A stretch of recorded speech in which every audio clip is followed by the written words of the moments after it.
Hello friends, good morning, सुप्रभात। और चलिए फटाफट जल्दी से चैनल को लाइक करें और शेयर कर दीजिए फटाफट अपने दोस्तों को, क्योंकि मेरा एक ही काम है, ये काम आप लोगों को ही करना है। मेरा काम है बेस्ट टू बेस्ट आपको चैप्टर का कवरेज करवाना, आपके सिलेबस को बहुत अच्छे तरीके से आपको मैटर बहुत अच्छा देना। लेकिन जो अपना नेटवर्क है वो स्टूडेंट से बनता है, इसलिए आप कंटिन्यूअसली तरीके से अच्छे दोस्तों के कांटेक्ट में रहें, नोट्स बनाएं और एडवाइस करें, क्योंकि अपनी फैमिली को धीरे धीरे अपन को बड़ा करना है, क्योंकि स्टार्टिंग है, काफी बड़े प्लेटफॉर्म का अपना टारगेट है। तो जो भी है आज अपने 250 जो स्टूडेंट्स है, सभी अगर थोड़ा थोड़ा मेहनत करते हैं, अगर 5 दोस्तों को भी जानते हैं तो अपने 1000 सब्सक्राइबर हो जाते हैं, ठीक है। और 1000 होने के बाद तो फिर आप जानते हो कि अपनी काफी अच्छी रीडिंग हो जाएगी। तो इसलिए कृपया आप ये थोड़ा सा ध्यान रखें कि डेली लाइक और बेल आइकन दबा लें, बेल आइकन को राइट कर लें अपने चैनल से, ताकि जब भी कोई न्यू वीडियो आता है तो आपको मिल जाए। आज थोड़ा सा तबीयत खराब है, इसलिए आपको मॉर्निंग आपको वीडियो नहीं मिल पाया, ठीक है। तो चलते अपन इसकी शुरुआत करते हैं। तो मानसून वाली बात अपन कर रहे थे, मानसून तंत्र अपन पढ़ रहे थे, मानसून का सिस्टम जहां तक अपना चल रहा है। तो इसमें अपन ने बात करी थी कि अभी लास्ट टाइम पे अपन पढ़ रहे थे दक्षिण पश्चिम मानसून आता है, दक्षिण पश्चिमी मानसूनी शाखा आती है, दक्षिण पश्चिमी मानसून। अब दक्षिण पश्चिमी मानसून जो है यह आपके प्रायद्वीपीय भारत से, यानी पहले अपन ने पढ़ा कि ये अंडमान निकोबार द्वीप समूह में 25 मई को वर्षा करता है, और यहाँ वर्षा करने के बाद इधर आता है तो इसकी 2 शाखाएं बढ़ जाती है, इधर चला जाता है, और इसकी कुछ शाखाएं आगे आकर के यहाँ पर केरल में 1 जून को वर्षा करती है। तो यहाँ पर पश्चिमी घाट पर आगे बढ़ता हुआ यह मानसून की कुछ शाखाएं विभक्त हो जाती है, यानी एक तो इधर तो आगे आपके अरब सागरीय मानसूनी शाखा, और एक इधर आपके जो कि बंगाली खाड़ी से गुजरती है, इसलिए अपन इसे कहते हैं बंगाल की खाड़ी की शाखा, बंगाल की खाड़ी की शाखा कहा जाता है। अब बंगाली खाड़ी की शाखा भी आप कुछ भागों में विभक्त होकर के अराकानियोमा पर्वत से टकराती है, इधर पूरी राजस्थान में अराकानियोमा पर्वत, और अराकानियोमा पर्वतों से टकरा करके ये वापस इधर आ जाती है, और यहाँ पर मेघालय का पठार मिलता है, मेघालय का पठार। यहाँ वापस इसकी 2 शाखाएं बढ़ जाती है, यानी एक शाखा तो आपके इधर जाती है उत्तर के विशालतम मैदानों की ओर, यानी बंगाली खाड़ी की पुनः 2 शाखाएं आपको ध्यान रखनी है। एक तो होती है पूर्वी हिमाचल प्रदेश की शाखा, पूर्वी हिमाचल प्रदेश वाली शाखा, और नंबर 2 होती है उत्तर के विशाल मैदान की शाखा, मैदान की शाखा। तो ध्यान देना, अपन राजस्थान में चलेंगे तो यहां से बंगाली खाड़ी की किस शाखा से राजस्थान में वर्षा होती है, तो काफी अच्छा क्वेश्चन है कि उत्तर के विशालतम मैदान की शाखा से राजस्थान में वर्षा होती है। और अरब सागर में यदि मैं चलूं तो अरब सागर में एक तो आता है पश्चिमी घाट की शाखा, पश्चिमी घाट की शाखा आती है, एक आती है आपके छोटा नागपुर के पठार की शाखा, छोटा नागपुर का पठार, एक आती है आपके हिमाचल प्रदेश वाली शाखा, हिमाचल प्रदेश वाली शाखा। तो यहां पर किस शाखा से वर्षा होती है? अरब सागरीय मानसून की कितनी शाखाओं में विभक्त हुई? 3 शाखाओं में। अरब सागरीय मानसून 3 शाखाओं में बटा, बंगाली खाड़ी का मानसून 2 शाखाओं में बटा। तो बंगाली खाड़ी के अनुसार तो उत्तर के विशालतम मैदान वाली शाखा से राजस्थान में वर्षा होती है, और अरब सागरीय मानसूनी शाखा के आधार पर यहाँ हिमाचल प्रदेश वाली शाखा से राजस्थान में वर्षा होती है। और इधर यहाँ पर ये एक शाखा में पश्चिमी घाट में केरल में 1 जून को तेज गर्जना के साथ वर्षा करती है, इसे मानसून का विस्फोट आप कहते हो, मानसून का आगमन कहते हैं। और एक शाखा इधर चली जाती है जिसे अपन छोटे नागपुर के पठार वाली शाखा कहते हैं। एक शाखा इधर अरावली पर्वतमाला से गुजरात में प्रवेश करती है और गुजरात के द्वारा फिर इधर चली जाती है।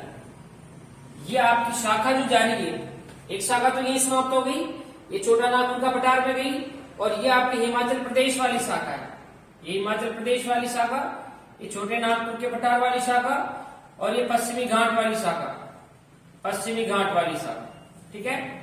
और ये इधर बात करूंगा तो हिमाचल प्रदेश, पूरी हिमाचल प्रदेश ईस्ट वाली शाखा है और ये उत्तर के विशालतम मैदान वाली शाखा है, यूपी वाली है, मैदानी क्षेत्र वाली शाखा है। तो इस प्रकार से इन शाखाओं से वर्षा होती है, ठीक है। अब यहाँ पर अब क्योंकि अपना मेन फोकस राजस्थान का क्लाइमेट पढ़ना है तो थोड़ा सा मैंने इसलिए बता दिया कि अरब सागर शाखा, क्या अरब सागर की कौन सी शाखा से राजस्थान में वर्षा होती है, उधर बंगाली खाड़ी की कौन सी शाखा से राजस्थान में वर्षा होती है, इसलिए अपने डिस्कस कर लिया इसका। बाकी तो अपन को राजस्थान में ही ध्यान रखना है, क्योंकि यहाँ पर पढ़े था कि 10 जून को मुंबई में वर्षा करता है, इधर 10 जून को कलकत्ता पहुंच जाता है, ठीक है। तो ये ढेर सारी बातें अपन कर चुके हैं, लेकिन मेनली अपन को राजस्थान में फोकस करना है। तो राजस्थान की अगर मैं बात करता हूं तो राजस्थान के लिए बात की जाए तो यहां पर जैसा कि अपन राजस्थान को देखते हैं, यह आपका रहा राजस्थान और इधर ये आपकी पर्वतमाला है अरावली। तो अरावली के लिए ये अरब सागर, अरब सागर, अरब सागर की हिमाचल प्रदेश की शाखा। अब हिमाचल प्रदेश की शाखा जो है वो सबसे पहले यहां पहुंचती है बांसवाड़ा में 16 जून को। इसलिए अगर आपसे ये कहा जाए कि मानसून का प्रवेश द्वार कौन सा है, बांसवाड़ा है, कब आता है मानसून, 16 जून को आता है। और सबसे पहले कौन सी मानसूनी शाखा पहुंची, अरब सागर की मानसूनी शाखा। राजस्थान को जो, क्योंकि दक्षिण पश्चिम मानसून से, दक्षिण पश्चिमी मानसून से या ग्रीष्मकालीन मानसून से राजस्थान में 90% वर्षा होती है।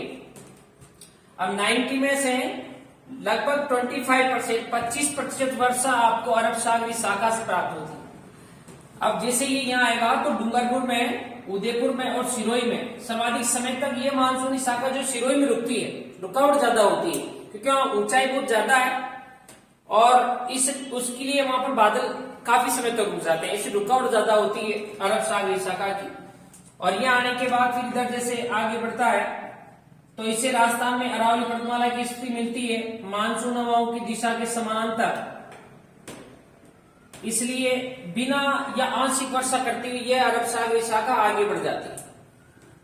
और आगे बढ़ने के बाद यह आपके उत्तर प्रदेश में एक स्थान है धर्मशाला, हिमाचल प्रदेश का। तो धर्मशाला नामक स्थान पर सर्वाधिक वर्षा करती है।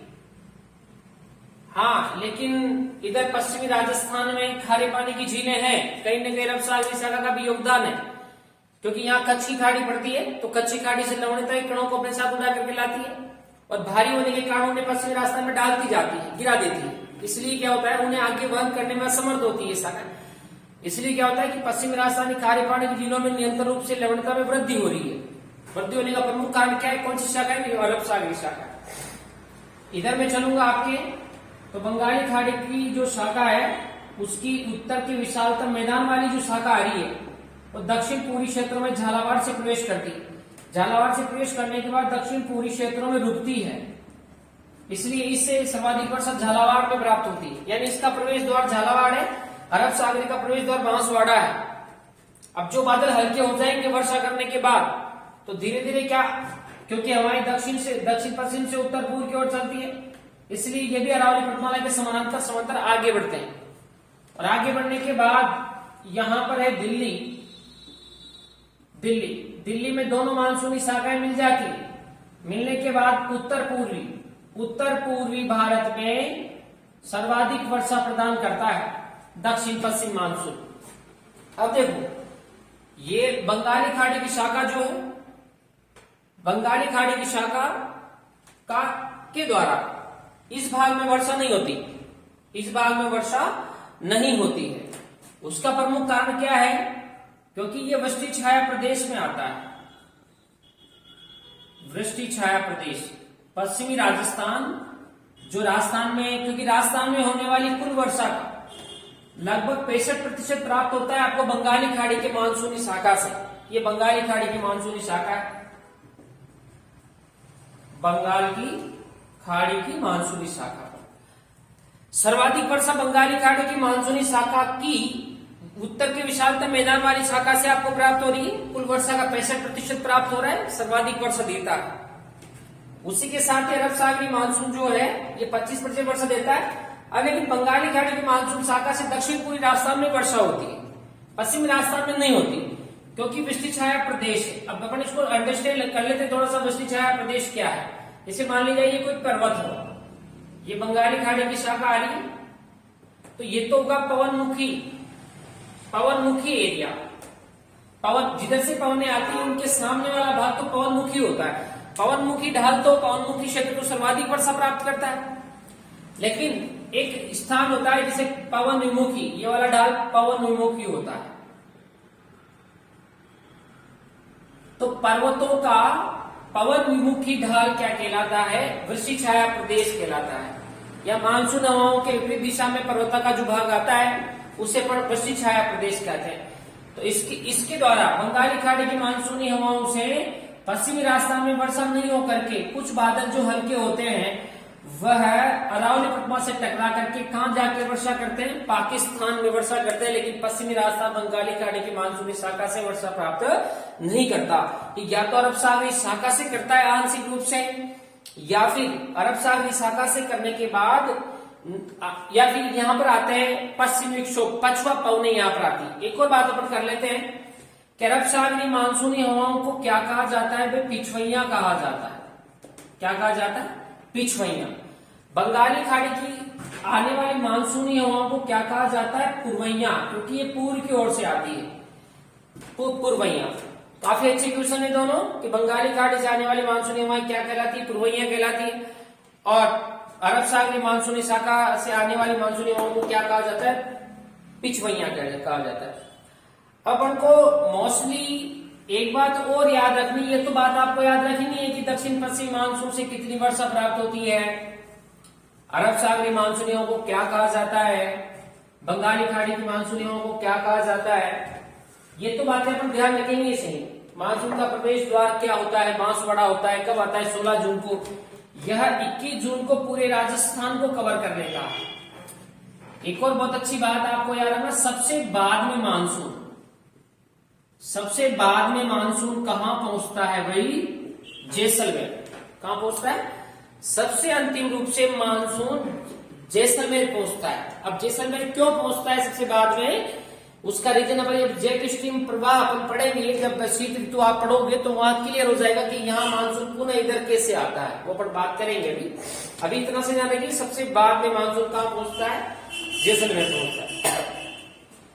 मानसून की विशेषताएं आपको याद रखनी है। यहाँ जो वर्षा होती है या रेनी सीजन की प्रमुख विशेषताएं ध्यान रखना है। मानसून का आगमन व निवर्तन का काल निश्चित होता है या अनिश्चित होता है। मानसून के आगमन व निवर्तन का काल अनिश्चित होता है, ठीक है। इसी के बाद अगर अपन देखें कि मानसून का वितरण, वर्षा का वितरण अपन बोले समान होता है या असमान? अभी इतना ध्यान रख लीजिए, असमान होता है, असमान। अब वितरण क्या होता है? वर्षा की मात्रा।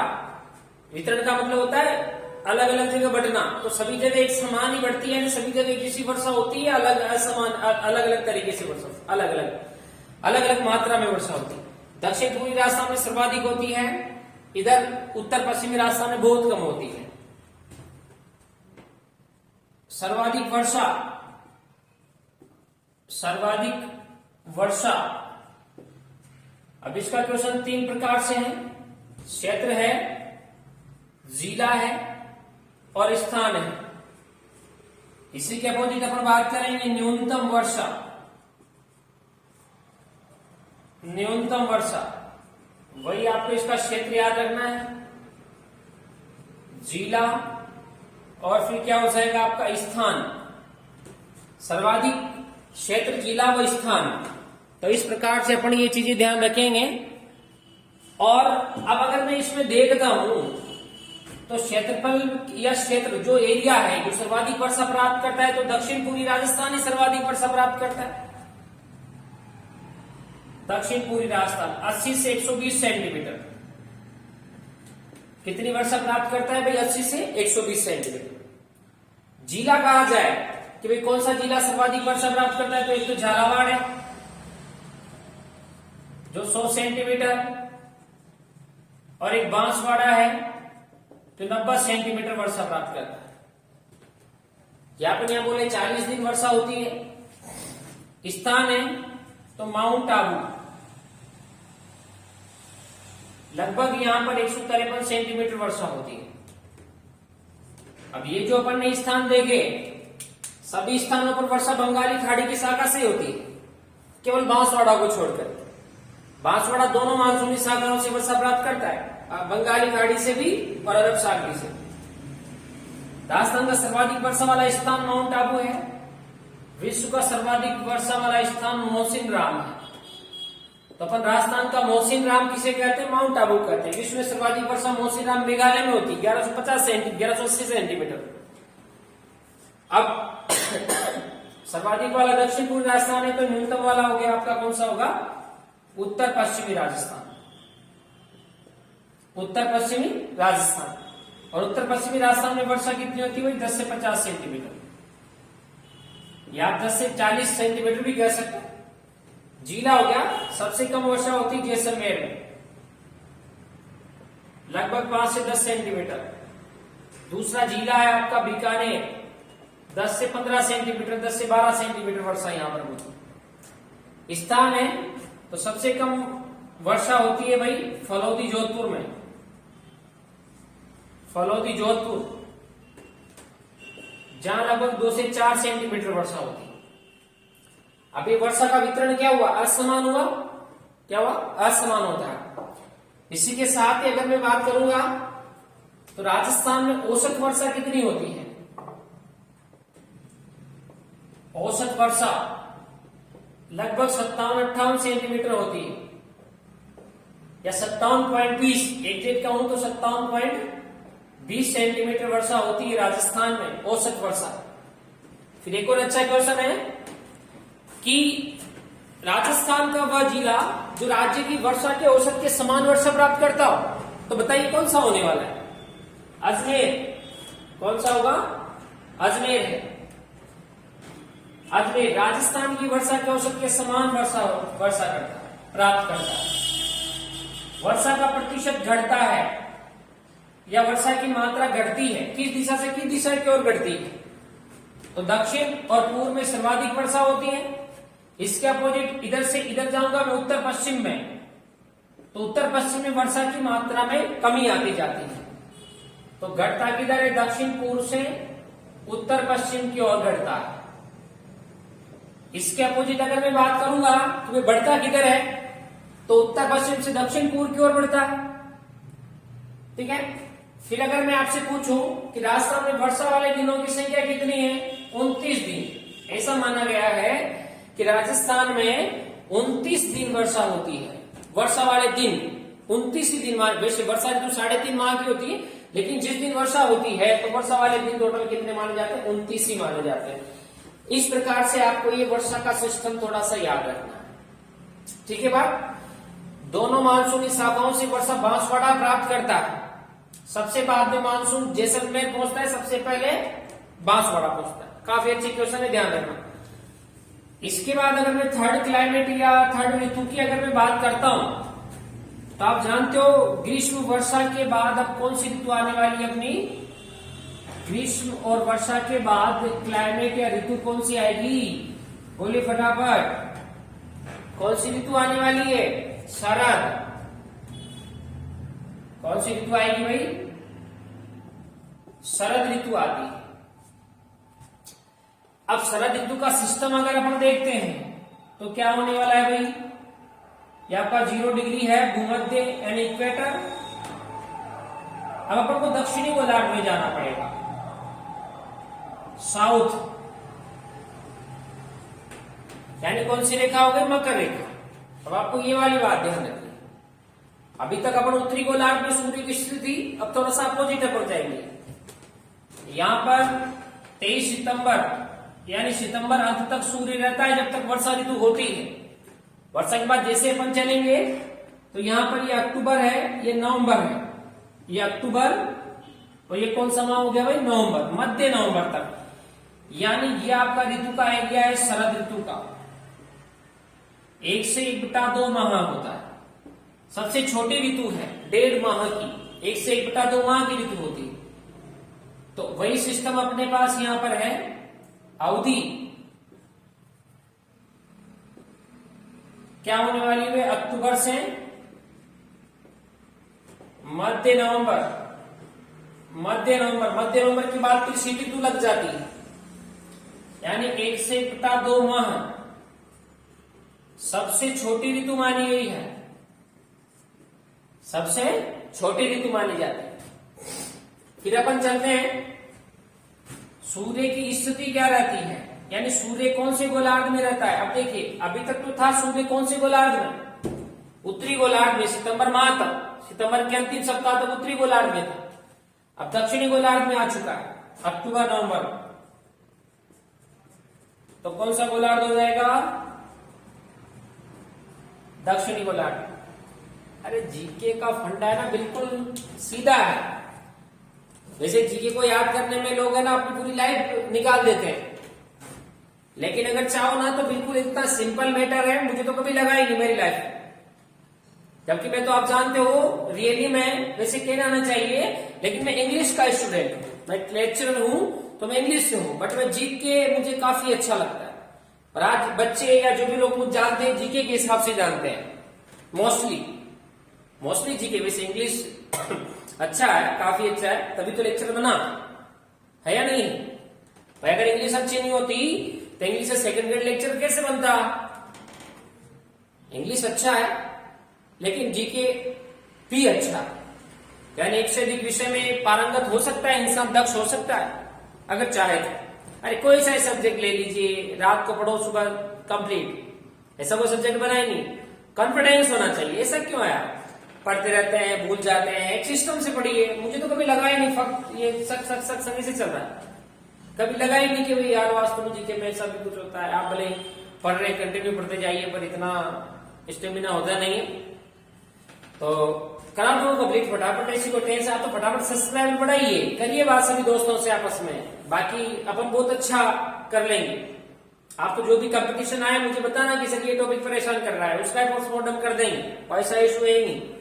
मैं हूं तो किस बात की टेंशन, हाँ मेरे नहीं रहने के बाद करना। स्थिति सूर्य की दिशा क्या है, अब देखो अभी तक ये आज 21 जून, 22 जून से सूर्य दक्षिणायन आता है, तब कौन सी चलेगी भाई, दक्षिणायन,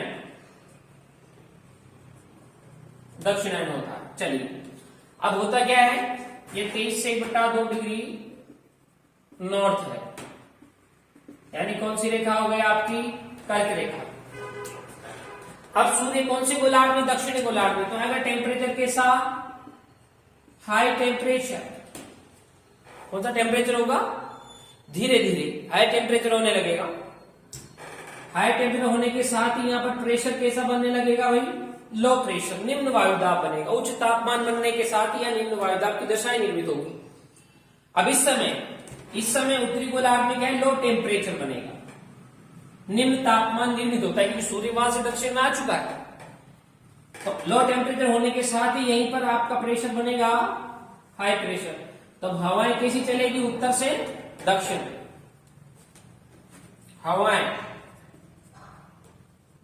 उत्तर से दक्षिण कैसे चलने वाली है, उत्तर से दक्षिण चलने वाली है। तो आपको 2-4 बातें, इसलिए जो मानसून गया था वो इधर धीरे धीरे प्रारंभ कर देता है, सितंबर के अंतिम सप्ताह से लौटना प्रारंभ हो जाता है। इसलिए मानसून की निवर्तन का काल प्रारंभ होता है सितंबर के अंतिम सप्ताह से अक्टूबर नवंबर। तो यहां पर इसे मानसून के अपवर्तन का काल, निवर्तन का काल,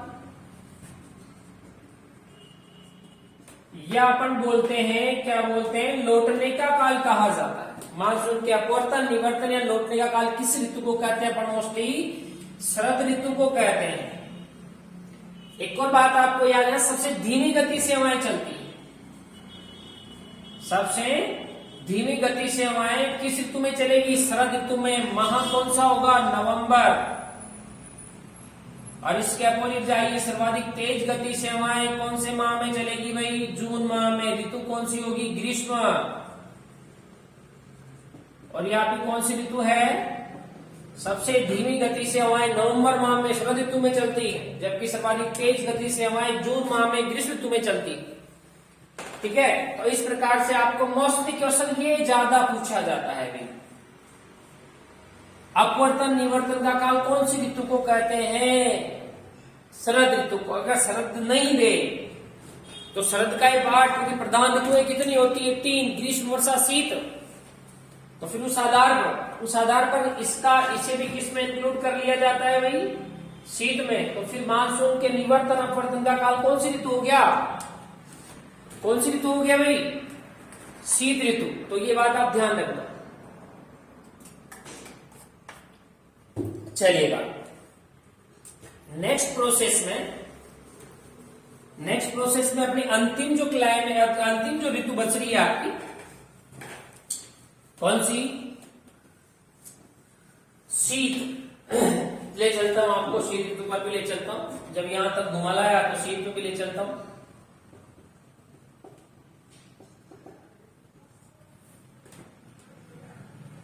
एक बात है, ज्योग्राफी अच्छा सब्जेक्ट है यार, है ना? है या नहीं है?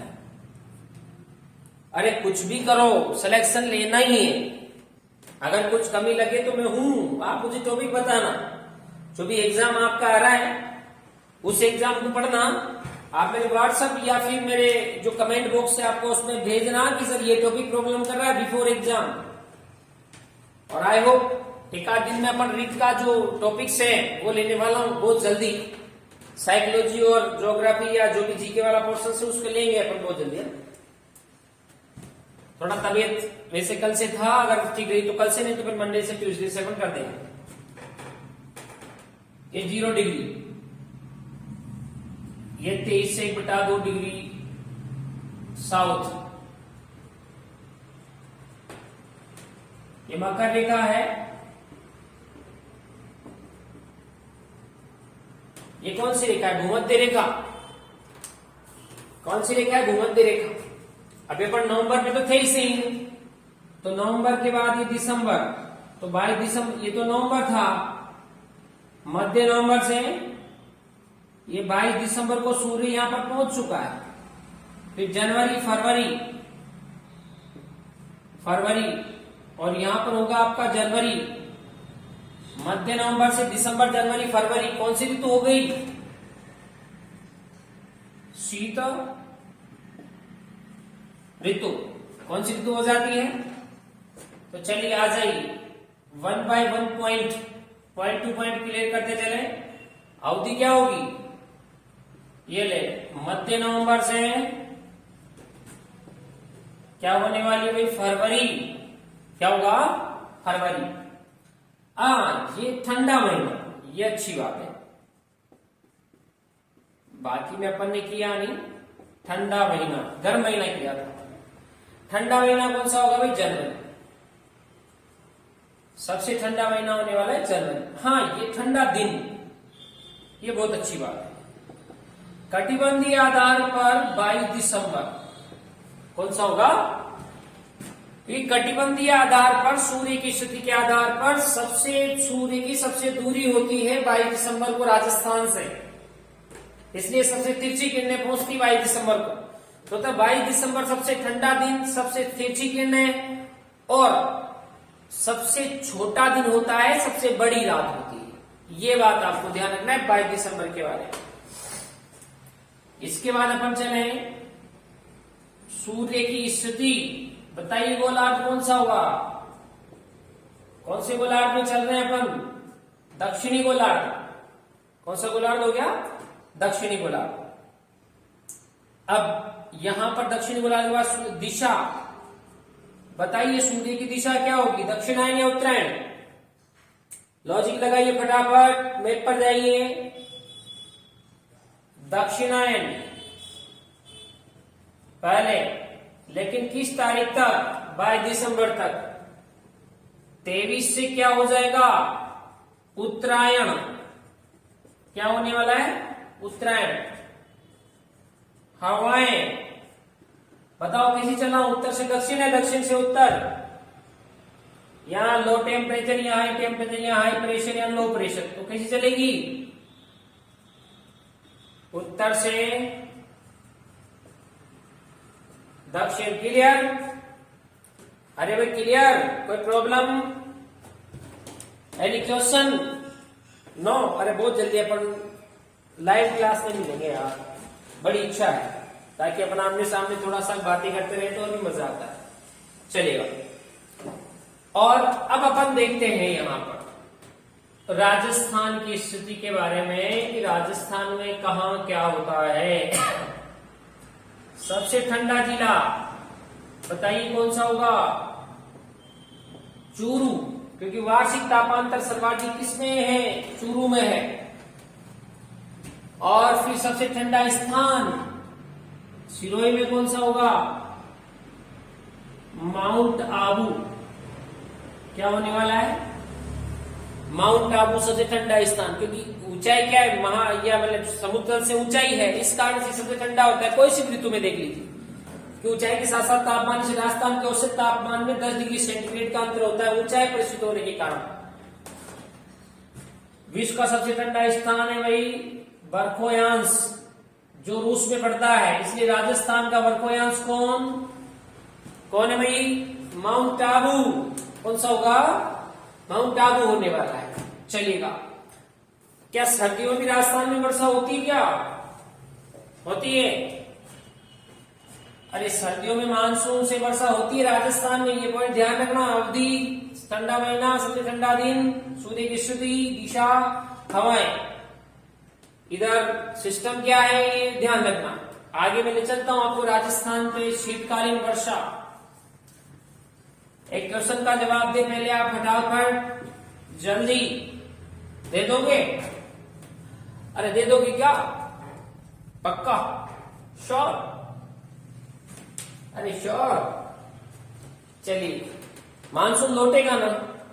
निवर्तन का काल कहा था ना आप इसे, यानी निवर्तन का काल आता है ना, सितंबर से प्रारंभ हो जाता है, अक्टूबर में यहां पहुंच जाता है, अक्टूबर नवंबर में। श्योर? तो क्या बताइए, लौटते हुए मानसून से वर्षा होती है क्या राजस्थान में? लौटते हुए मानसून से राजस्थान में वर्षा होती है क्या? यस या नो? लौटते हुए मानसून से राजस्थान में वर्षा होती क्या? नहीं होती, केवल इधर होती है कौरवमंडल तटों पर। भारत में केवल एक ही एरिया है राजस्थान में शीत ऋतु में लौटते हुए मानसून से वर्षा नहीं होकर के किससे होती है? पश्चिमी विक्षोभों से होती है, पश्चिमी विक्षोभों से होती है। चलिए, उसके पहले मैं आपको एक सिस्टम या एक प्रभाव बताता हूं। मैंने आपसे थोड़ी देर पहले एक बार जिक्र की थी कि सबसे बाद में मानसून जैसलमेर पहुंचता है। कहां पहुंचता है? जैसलमेर। ठीक है, ध्यान रखना। उसके लिए अपन बात कर रहे हैं आगे जो मानसून को प्रभावित करने वाला सिस्टम है वो क्या है? जेट स्ट्रीम प्रवाह मानसून को प्रभावित करती है। ठीक है, अब रही बात जेट स्ट्रीम का सिद्धांत किसने दिया? ईस्ट ने दिया। किसने दिया? ईस्ट ने। लेकिन इसकी व्याख्या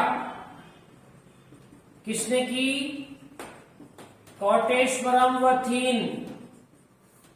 अधिकतर गाइड्स में जेट स्ट्रीम प्रवाह या जेट स्ट्रीम का सिद्धांत किसने दिया? कोटेश्वरम थीन ने दिया, ऐसा लिखा हुआ है, ध्यान देना।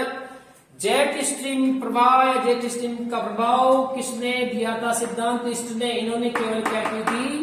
व्याख्या की थी। तो अगर जनक कहे जाए तो ईस्ट आएंगे। कौन आएंगे? ईस्ट। अभी क्या सिस्टम है इसका थोड़ा सा अपन समझ लेते हैं। एक चीज याद रखो, शोभ सीमा। कौन सी सीमा है भाई? शोभ सीमा। वायुमंडल में पड़ते होती है सौर मंडल, समताप मंडल, ओजोन मंडल, आयल मंडल, बरही मंडल। 10,000 किलोमीटर तक वायुमंडल का विस्तार है। उसके बाद अंतरिक्ष आता है, सौर परिवार अपन यहाँ पर पढ़ते हैं। चलिए, उसी क्रम में अपन बात कर लेते हैं। तो शोक सीमा का विस्तार कभी कई दूरों पर 8 किलोमीटर 18 किलोमीटर तक है। तो वहां होता क्या है कि शोक सीमा में 9 से 12 या 13 किलोमीटर की ऊंचाई, 9 से 12 या 13 किलोमीटर की ऊंचाई पर चलने वाली तीव्र पवन को जेट स्ट्रीम कहते हैं। ये बात कही थी किसने? ईस्ट ने, कोटेश्वरम थीम ने एक्सप्लेन किया था कि वास्तव में जेट स्ट्रीम प्रवाह क्या है। कोटेश्वरम थीम ने कहा, तो इन्होंने क्या कहा कि यह शोक सीमा में 9 से 12 या 13 किलोमीटर की ऊंचाई पर चलने वाली पवन है। अब होता क्या है कि ये पृथ्वी है, ये 0 डिग्री है। बहुत ध्यान से समझना, काफी अच्छा पॉइंट है और कंसेप्ट क्लियर ही सफलता का वे है। जब तक अपन किसी चीज को रटेंगे तो कभी भी घुमा करके दिया गया क्वेश्चन नहीं कर पाओगे। अगर कोई भी कंसेप्ट क्लियर है, आज अब हमसे पूछते हो तो बहुत से क्वेश्चन अगर कंसेप्ट क्लियर होता है ना तो कोई भी चीज याद नहीं होती है, फिर भी अपन ऑप्शन के थ्रू वहां से एक क्लू लगा देते हैं, बिकॉज अपन को क्राइटेरिया पूरा ले लेते हैं। तो इसलिए कंसेप्ट क्लियर ध्यान रखना। ये 0 डिग्री, ये 23 से 1/2 डिग्री नॉर्थ यानी कर्क रेखा, 23 से 1/2 डिग्री साउथ यानी मकर रेखा। आप जानते हो सूर्य यहां पर 21 जून को होता है, यहां पर क्या होता है 22 दिसंबर को। बार बार वही बात अपन को ध्यान रखनी पड़ती है। एक चीज है ITCZ, इसकी अवधारणा दी थी फ्लोन महोदय ने। ITCZ अंत उष्ण भीषण क्षेत्र, अंत उष्ण अभिसरण क्षेत्र, यानी ये आई से इंटर, टी से ट्रॉपिकल, सी से convergence zone, inter tropical convergence zone, यानी शॉर्ट में ITCZ, यानी हिंदी में अंत उष्ण भीषण क्षेत्र। अभिसरण यानी हवाएं आकर मिलती है, क्योंकि यहाँ यह सूर्य के साथ ही रहता है। सूर्य कर्क रेखा पर है तो इसकी स्थिति कर्क रेखा के पास में होगी, क्योंकि सूर्य जहां रहेगा वहां का हाई टेम्परेचर रहेगा। हाई टेम्परेचर, उच्च तापमान, और उच्च तापमान बढ़ने के साथ ही क्या हो जाता है लो प्रेशर। तो यानी यह उच्च तापमान व निम्न वायुदाब का एक निश्चित एरिया है, एक निश्चित क्षेत्र है, जिसे ITCZ कहते हैं। और यह अवधारणा दी थी फ्लोन महोदय ने। किसने दी थी? फ्लोन महोदय ने दी थी। इन्होंने कहा कि 6 महीने ITCZ कर्क रेखा के समान रहता है और 6 महीने दिसंबर में यानी यहाँ मकर रेखा के समान में दक्षिणी गोलार्ध में रहता है। तो जैसे 6 महीने में ITCZ की स्थिति बदली तो उसके प्रभाव से जेट स्ट्रीम भी क्या होता है 6 महीने में अपनी दिशा बदल देता है। जेट स्ट्रीम पवन की भी दिशा बदल जाती है। अब देखो जून यानी ग्रीष्म ऋतु, तो ग्रीष्म ऋतु में सूर्य कहाँ है? ITCZ कर्क रेखा के लंबवत है, इसलिए इसकी दिशा क्या होता है ग्रीष्म ऋतु में। यह 6 महीने ऐसे चलता है, यानी पूर्व से कहां चलता है? पश्चिम। जेट स्ट्रीम पवन 6 महीने पूर्व से पश्चिम चलती है। जब ITCZ कर्क रेखा के लंबवत होता है, सूर्य उत्तरी गोलार्ध होता है, जब मानसून का आगमन होता है। अब होता क्या है, जब सूर्य यानी ITCZ की स्थिति अंत उष्ण भीषण क्षेत्र, सीधा संबंध सूर्य कौन सी रेखा पर? मकर रेखा पर। तो ITCZ दक्षिण में आ जाएगा। दक्षिण में आते ही अब हवाएं चलेगी, ये ऐसे चलेगी, यानी पश्चिम से पूर्व की ओर, यानी अपने लिए हो गई शीत ऋतु, या फिर अपन बोले शरद ऋतु, या ग्रीष्म और वर्षा। यहाँ ग्रीष्म और वर्षा, यहाँ पर शीत और शरद। तो इसी के प्रभाव से मानसूनी हवाएं जो वर्षा करने के बाद हल्के हो जाते हैं बादल, वो हिमालय के सारे ऊपर उड़ते हैं उत्तर पूर्वी भारत में। यहाँ उत्तर पूर्वी भारत में हिमालय में टकरा करके वर्षा करती दोनों मानसूनी शाखाएं। तो जो बादल हल्के होते जाएंगे वो किसके संपर्क में आते जाएंगे? जेट स्ट्रीम के संपर्क में। और जेट स्ट्रीम के संपर्क में आते ही ये पश्चिम से पूर्व की ओर, पूर्व से पश्चिम की ओर गमन करने लगते हैं। ध्यान रखना।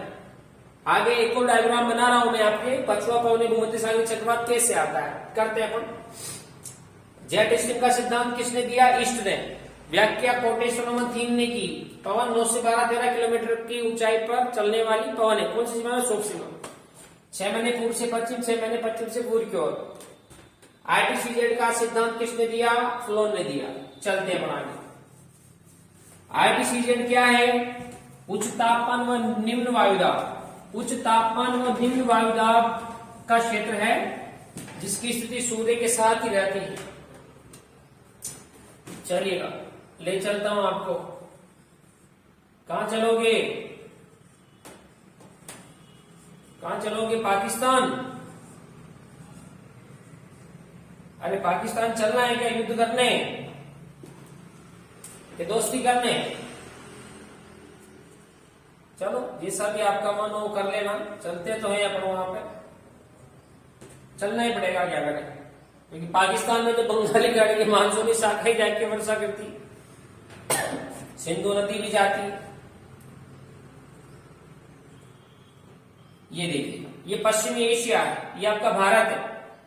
अब जेट स्ट्रीम के संपर्क में आकर के मानसून बढ़ा ना, इधर बढ़ा, पश्चिम एशिया में वर्षा की, पश्चिम एशिया में वर्षा करता हुआ इधर आपके पहुंच जाता है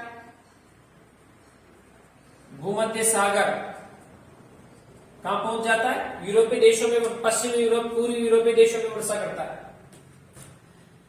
ईरान, इराक, सऊदी अरब आदि देशों में वर्षा करता है। इसलिए यहां मानसून जैसलमेर पहुंचता है। आगे बात समझ में, सबसे बाद में क्यों पहुंचा? क्योंकि जेट स्ट्रीम के संपर्क में आया, फिर मानसून पश्चिम की ओर बढ़ा, तब जाकर के मानसून कहां पहुंचा? जैसलमेर। इसलिए सबसे बाद में मानसून कहां पहुंचता है? जैसलमेर पहुंचता है। अब तक तो ITCZ कहां था? जाइए पुराने वाले मैप पर, जो इसके पहले पढ़ने बनाया था। ITCZ उत्तरी गोलार्ध में था, कर्करेखा पर, जब ये चली थी पूर्व से पश्चिम। अब सूर्य कहां आ गया? दक्षिणी गोलार्ध में, तो इसकी दिशा हो जाएगी पश्चिम से पूर्व। क्या हो जाएगी? पश्चिम से पूर्व। तो ये आते समय किससे जलवाष्प ग्रहण करेगा? भूमध्य सागर से। इसलिए इन्हें क्या कहते हैं? भूमध्य सागरीय चक्रवात। क्या कहा जाता है भाई? भूमध्य सागरीय चक्रवात। मार्ग पे आते समय से मिलेगा काला सागर। क्या मिलेगा? काला सागर, लाल सागर, यहां मिलेगी फारस की खाड़ी। अब इसमें जितनी आर्द्रता थी बिल्कुल खत्म पे थी लगभग, तो पुनः मिल गई किससे? भूमध्य सागर से। फिर थोड़ी थोड़ी वृद्धि होती गई किससे? यानी संवर्धन हुआ। आर्द्रता में क्या हो जाता है? संवर्धन हो जाता है, यानी वृद्धि हो जाती है। काला सागर से, लाल सागर से, फारस की खाड़ी से, एजियन सागर से। अभी राजस्थान में आया, आता है ना राजस्थान में, तो इसलिए ये पश्चिम से आया, इसलिए इसे क्या कह दिया? पश्चिमी विक्षोभों से। कौन सी ऋतु में आ रहे हैं अपन? शीत ऋतु में। तो शीत ऋतु में होने वाली वर्षा उत्तर पश्चिमी भारत में, उत्तर पश्चिमी भारत में जो वर्षा होती है वो कौन से चक्रवातों से? भूमध्य सागरीय चक्रवातों से। कौन से विक्षोभों से? पश्चिमी विक्षोभों से। कौन सी दिशा से प्रवेश करते हैं? उत्तर पश्चिम से। कौन सी पर्वतमाला से टकराते हैं? अरावली पर्वतमाला से। अब इस ऋतु में, राजस्थान में शीत ऋतु में फसल होती है कौन सी? रबी की। कौन सी फसल होती है? रबी की। इसलिए रबी की फसल के लिए ये क्या होती है? लाभदायक। जो वर्षा होती है शीतकाल में पश्चिमी विक्षोभ से राजस्थान में जो वर्षा होती है वो लाभदायक सिद्ध होती है। इसलिए अपन क्या कह सकते हैं? किसान में गेहूं की फसल या रबी की फसल के लिए ये मुख्यतः किसके लिए लाभदायक? गेहूं की फसल के लिए। इसलिए इन्हें कहा जाता है गोल्डन ड्रॉप्स, सोने की बूंदों के नाम से भी जाना जाता है। सोने की बूंदों के नाम से भी जाना जाता है। किसे? शीतकालीन वर्षा को। या राजस्थान की क्षेत्रीय भाषा में आप इसे कहते हो क्या? मावठ। क्या कहते हो? तो क्वेश्चन होता है मावठ क्या होता है? शीत ऋतु में राजस्थान में होने वाली वर्षा को, या भूमध्य सागरीय चक्रवातों से होने वाली वर्षा को, या पश्चिमी विक्षोभों से होने वाली राजस्थान में वर्षा को मावठ कहा जाता है। क्या कहा जाता है? इसके उपनाम सोने की बूंदे हैं। पश्चिमी राजस्थान में माउंट ज्यादा आती है क्योंकि अरावली पर्वतमाला से टकराएगी तो उधर ही मानसूनी हवाएं लगभग रुकने वाली, चक्रवाती हवाएं रुकने वाली। एक और होता है पाला पड़ना। क्या होता है? पाला पड़ना। क्या होता है? शीत ऋतु में पाला पड़ता है ना, जो फसलें बोई जाती है उनमें पाला भी पड़ जाता है, मतलब हानिकारक प्रभाव पड़ता है ना, फसलों को नुकसान भी पहुंचता है तेज सर्दी पड़ने से। होता है कभी कभी ऐसा, देखा है आपने? करते हो खेती? क्यों नहीं, अच्छे करते हैं खेती। कितने ऐसे इतिहास में भी देखना हम लोगों ने ना, अपनी गवर्नमेंट जॉब छोड़ के, नौकरी छोड़ के खेती करना, एग्रीकल्चर। अरे एजुकेशन है, नॉलेज है तो कोई सा बिजनेस कर लो, सब अच्छे तरीके से किया चलेगा। पाला पड़ना तो होता है क्या, शीत ऋतु में जब वायुमंडल में तापमान हिमांक बिंदु से नीचे चला जाता है। हिमांक बिंदु का मतलब होता है ऐसा निश्चित पॉइंट जहां से जल बर्फ का रूप लेता है। तो ऐसी स्थिति में क्या होता है कि जल जम जाता है। जल का जमना अलग चीज है, लेकिन पौधे सजीव भी शरीर में आते हैं, उनके अंदर भी जल होता है। तो पादप के अंदर जो जल होता है, पादप के अंदर जो उपस्थित जल होता है वो बर्फ का रूप लेता है। इससे आंतरिक जल जमता है, इससे उसका जो भोजन का जो संचरण है वो रुक जाता है, क्योंकि पादप के अंदर उपस्थित जल बर्फ का रूप लेता है। तो इस पादप के अंदर उपस्थित जल का बर्फ के रूप में बदलना ही पाला पड़ना कहलाता है, जिससे पौधे पर हानिकारक प्रभाव पड़ता है, फसल को नुकसान होता है। ठीक है, पाला पड़ना। कभी कभी ओले भी पड़ते हैं। क्या पड़ते हैं? ओले। क्या पड़ते हैं भाई? ओले पड़ते हैं। तो ओले क्या होते हैं? ओले क्या होते हैं?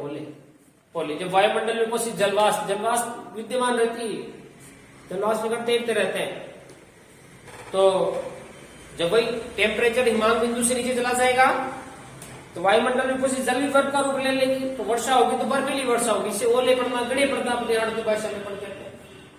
तो ये सिस्टम था आपका अभी तक का। किसका सिस्टम था? ऋतुएं। अगर छोटा सा पॉइंट और बचा है अपना इसमें, वो अपन नेक्स्ट पार्ट में बात करेंगे। क्लाइमेट का क्लासिफिकेशन, जलवायु का वर्गीकरण, जलवायु प्रदेश जहां पर आएंगे। आजकल एग्जामिनर वहां से जुड़े क्वेश्चन ज्यादा उठा रहा है। ठीक है, एग्जामिनर का भी एक फ्लो होता है, वो आप ध्यान रखा करो। इसलिए ओल्ड पेपर्स को देखा करो। मिलते हैं अपन नेक्स्ट क्लास में, और आज के लिए इतना ही। थैंक यू, आपने चैनल को सब्सक्राइब किया। और ध्यान रखना, मैंने आपसे कहा है कि मेरा काम अच्छा पढ़ाना है, नेटवर्क को फैलाना आपका काम है। इसलिए आप एक काम करें, अधिक से अधिक दोस्तों को चैनल को शेयर करें और बाय फोन टास्क